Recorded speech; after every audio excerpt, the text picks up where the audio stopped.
उपराज्यपाल मनोज सिन्हा ने सोमवार को कहा कि देश के कई अन्य राज्यों व केंद्र शासित प्रदेशों की तुलना में जम्मू कश्मीर में उद्योगों के लिए बहुत सस्ती दर पर बिजली मिलती है। उन्होंने कहा कि 20,000 मेगावाट जल विद्युत क्षमता होने के बावजूद मात्र 3,500 मेगावाट बिजली उत्पादन ही बीते 70 साल में होता रहा। लोगों की बिजली की जरूरत पर कोई ध्यान नहीं दिया गया।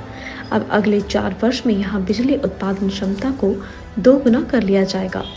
उन्होंने ये दावा सोमवार को रतली जल विद्युत ऊर्जा निगम और मेगा इंजीनियरिंग एंड इंफ्रास्ट्रक्चर के बीच 850 मेगावाट की रतली जल विद्युत परियोजना को निर्धारित समय में पूरा करने के संदर्भ में हुए समझौता हस्ताक्षर के दौरान किया।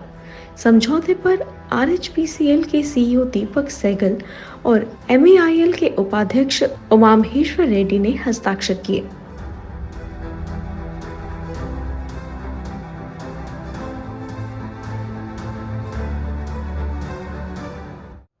आरएचपीसीएल के एमडी, सभी डायरेक्टर्स, एनएचपीसी के सभी अफसरान, हमारे पीडीडी के सभी ऑफिसर, जम्मू कश्मीर प्रशासन के हमारे सभी सहयोगी तथा मित्रों,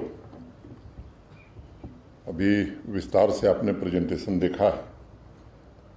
मैं मानता हूं कि बिजली के क्षेत्र में आत्मनिर्भर होने की दिशा में जम्मू कश्मीर प्रशासन ने एक महत्वपूर्ण कदम आज बढ़ाया है।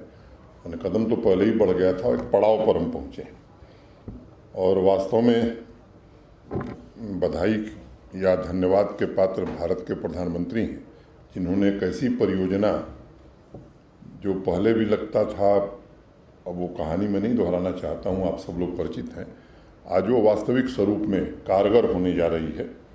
और भारत के ऊर्जा मंत्री जी को भी मैं विशेष रूप से साधुवाद देना चाहूँगा, जिन्होंने हर मौके पर, चाहे वो हाइड्रो पावर प्रोजेक्ट लगाना हो, ट्रांसमिशन और डिस्ट्रीब्यूशन के हमारे काम हैं।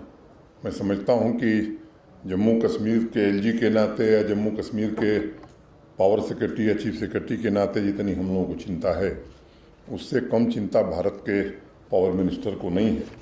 और इसके लिए मैं उनके प्रति भी आभार व्यक्त करना चाहता हूँ। आज इस कॉन्ट्रैक्ट एग्रीमेंट के साथ हमने जो कदम बढ़ाया है, देखने में साधारण लगती है, लेकिन मैं इसे असाधारण उपलब्धि मानता हूँ। 3 जनवरी को एमओयू साइन हुआ था, कंपनी बन गई, कॉन्ट्रैक्ट अवार्ड हो गया और मुझे लगता है कि अब काम शुरू हो गया है। जैसा बताया गया कि कैबिनेट ने जो मंजूरी दी थी वो 60 महीने माने 5 साल की थी। मैंने मोटे तौर पर अब 4 साल बचा है आपको काम पूरा करने के लिए। जो धन की मंजूरी कैबिनेट ने दी थी उससे कम में टेंडर हुआ है। 2-3 बात मैं निवेदन के तौर पर कहना चाहूँगा कि एक तो स्थानीय लोग जो वहाँ के हैं, तो हमारा जो सामाजिक उत्तरदायित्व है, मेरा आपसे निवेदन होगा, आग्रह होगा कि उसका संवेदनशील ढंग से अगर हम पालन करेंगे तो प्रशासन तो आपके साथ खड़ा ही रहेगा, स्थानीय लोग भी खड़े रहेंगे। दूसरा, सामान्यतया जो अनुभव में मैंने देखा है, स्किल के नाम पर स्थानीय लोगों को बाहर कर दिया जाता है। मुझे लगता है कि ऐसा कोई रॉकेट साइंस नहीं है, अगर नहीं है तो स्थानीय लोगों को सिखाया जा सकता है। इसका एक प्रयोजन कंपनी को और मेगा नाम की जो कंपनी है हैदराबाद की, उसको बनाना चाहिए। हाँ, कुछ विशेष स्थिति में जो काम कोई नहीं कर सकता, हम स्वागत करेंगे कि एक्सपर्ट्स आवें, उस काम करें, लेकिन हर काम के लिए बाहर से लोग आवें, उससे एक रोष पैदा होता है और उस रोष का मुकाबला फिर मुझे लगता है कि हमें अच्छे परिणाम नहीं देता है। तो ये मेरा आग्रह होगा, जो लोग प्रभावित होंगे उनके पुनर्वास की अच्छी व्यवस्था संवेदनशील ढंग से करना। और हम क्या कर सकते हैं वहाँ शिक्षा के क्षेत्र में, स्वास्थ्य के क्षेत्र में, ताकि ये गुडविल हमारी समाज में जब बनती है तो मुझे लगता है कि काम हमारा और तेज गति से होता है। ये सच है कि जैसा मेहता जी ने कहा कि पावर सेक्टर में पिछले 2 वर्षों में हम लोगों ने काफ़ी प्रगति की है, चाहे वो जनरेशन का मामला हो, ट्रांसमिशन और डिस्ट्रीब्यूशन का मामला हो। और पहले से हम बेहतर स्थिति में हैं। ये किस्सा जरूर हम लोग सुनते थे कि हमारी क्षमता 20,000 मेगावाट की है, लेकिन 3500 के आसपास ही हम सीमित थे। मैं उम्मीद करता हूं कि आने वाले 4 वर्षों बाद लगभग इतनी ही बिजली फिर यहाँ बनने लगेगी। तो उस मामले में मैं मानता हूं कि आत्मनिर्भर हो जाएंगे हम लोग पूरी तरह से।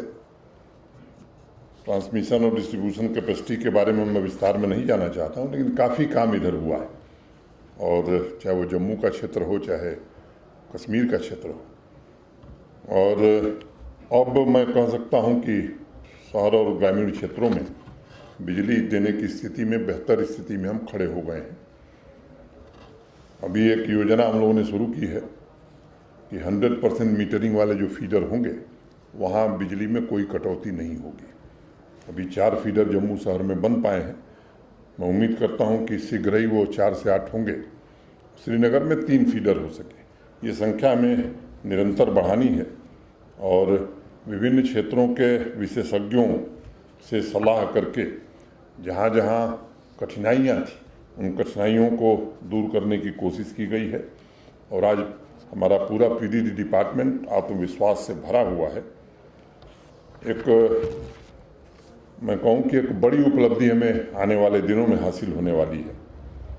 वो जो सोलर पावर का जनरेशन लद्दाख में हो रहा है, भारत सरकार ने पहले सोचा था कि जो ट्रांसमिशन लाइन बनेगी वो कश्मीर और जम्मू होते हुए नहीं जाएगी।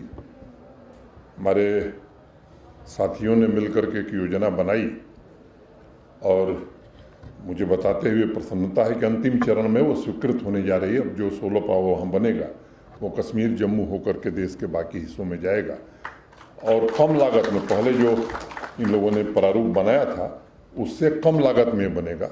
मैं समझता हूँ कि वो हमारे लिए बहुत ही अच्छी स्थिति होगी जम्मू कश्मीर के लोगों के लिए। मैं बयान रोज़ पढ़ता रहता हूँ। जब भी बिजली की कटौती होती है तो मेरी एक कठिनाई है कि हर अखबार पढ़ता हूँ, और जम्मू और श्रीनगर से प्रकाशित होने वाला तो वो चिरकुट अखबार भी पढ़ता हूँ जो केवल 10 कापी छपता है। कभी रोहित कंसल ने मुझे कहा कि साहब ये केवल 10 कापी छापता है हमारे दफ्तर में देने के लिए। तो उसे तो लोग बयान देते हैं साहब बिजली की हालत बड़ी ख़राब है। जिनके कंधों पर ये जिम्मेदारी थी, मैं समझता हूँ कि वही लोग आज सबसे आगे। लेकिन मैं किसी को दोष नहीं देना चाहता हूँ। मैं ये ज़रूर कहना चाहता हूँ कि 2 वर्षों में पावर सेक्टर में काफ़ी काम हुए हैं। मैं उन कामों को गिनाना नहीं चाहता हूँ। काफ़ी बेहतर स्थिति में हम लोग रहेंगे, और हमारी कैपेसिटी बढ़ी है। पिछले साल 231.5 MVA हमने बढ़ाई थी। पिछले 3-4 महीनों में 601.5 MVA उसको कर दिया गया है। तो चाहे वो नया सब स्टेशन बनाना हो या जो भी इंफ्रास्ट्रक्चर के काम हैं, हमने अस्थायी तौर पर करने की कोशिश की है। और एक बात मुझे और बताना है कि देश के जो डेवलप्ड स्टेट्स हैं, क्योंकि अखबार में जो बयान आते हैं, कल किसी का बयान में पढ़ रहा था, आंध्र प्रदेश जैसे राज्य में जहाँ से आए हैं अभी मेगा वाले, वहाँ इंडस्ट्री को 50% बिजली सप्लाई की जा रही है। कर्नाटक 63% बिजली सप्लाई की जा रही है। और मैं बहुत जिम्मेदारी से बात कर रहा हूँ, आप लोग सब लोग पावर सेक्टर से जुड़े हैं। देश के किसी राज्य से, मैं किसी एक की बात नहीं कर रहा हूँ, जो डेवलप्ड है उनसे ज़्यादा हम बिजली इंडस्ट्री को आज दे रहे हैं। ये जम्मू कश्मीर देश का शीर्ष स्टेट है। ये स्थिति काफ़ी बदली है। बॉर्डर एरिया के किसान भाई भी बिजली पा सकें, उसमें भी कैपेसिटी एगमेंटेशन हमने किया है। और हमारा जो लक्ष्य है कि पावर डेफिसिट से पावर सरप्लस स्टेट हमें बनना है, उसी लक्ष्य पर हम काम कर रहे हैं। 24/7 क्वालिटी पावर हर आदमी को जो पैसा देता है उसे दिया जा सके, ये हमारा दूसरा लक्ष्य है। अब अनेक परियोजनाएं, चाहे वो कृथई 2 हो, सावलकोट हो, दुल्हस्ती 2 हो, उरी 2 हो, ये सब NHPC के साथ मिलकर के हम पूरा करने वाले हैं। और हम चाहते हैं कि ये काम समय सीमा के भीतर पूरा किया जाए। NHPC, मुझे याद है जब हम लोग देश की संसद में आए थे मैं पावर की स्टैंडिंग कमेटी में कई साल रहा। एक समय था इस देश में जब लगता था हाइड्रो पावर प्रोजेक्ट्स लगेंगे ही नहीं, कहीं पर्यावरण बचाने वाले लोग कूदते थे।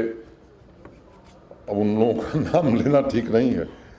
एक फिजा बन गई थी पूरे देश में। लेकिन एनएचपीसी एक ऐसी ऑर्गेनाइजेशन है हमारे देश की जिसने देश के लोगों में विश्वास पैदा किया कि नहीं, हाइड्रो पावर प्रोजेक्ट समय सीमा के भीतर लग सकती है और दुनिया के किसी देश में जिस तरह से बढ़िया चलती है वैसे हिंदुस्तान में भी चल सकती है। ये एनएचपीसी के सिरे जाता है। मैं फिर से एक बार आप सबको धन्यवाद देता हूँ, आप सबको बधाई भी देता हूँ और जम्मू कश्मीर के नागरिकों को भरोसा देना चाहता हूँ कि प्रशासन बिजली की आपकी समस्या का स्थायी समाधान हो, ये लक्ष्य लेकर के काम कर रहा है। समयबद्ध तरीके से प्रोजेक्ट्स को पूरा भी किया जा रहा है और जो जो आवश्यकताएं हैं उन्हें आने वाले समय में हम जरूर पूरा करेंगे।